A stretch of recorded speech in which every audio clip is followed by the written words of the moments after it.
Това е малкият Кристиян.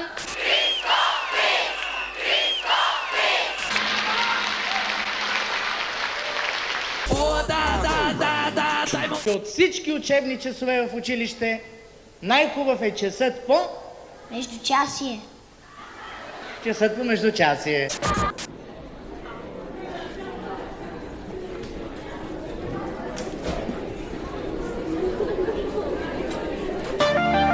Пътя е като живота.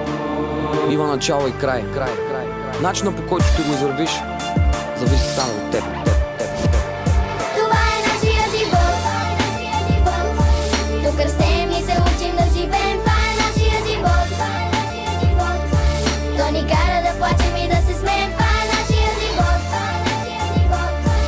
Мечтаем, печелим или губим. Това е нашия живот.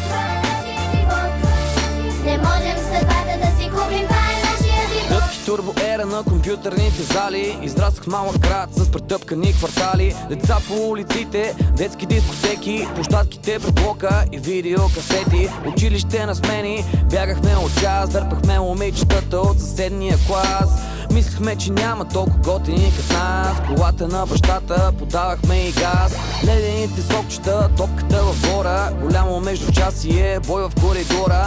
Лятната ваканция, първата любов. Лагери на Равда, на екс един пищов. Не мислехме за кинтите, винаги не стигаха. Куките ни джобеха, не знам защо не спираха. Родителите ни тревога имаха, безгрижните години минаха. Това е нашия живот.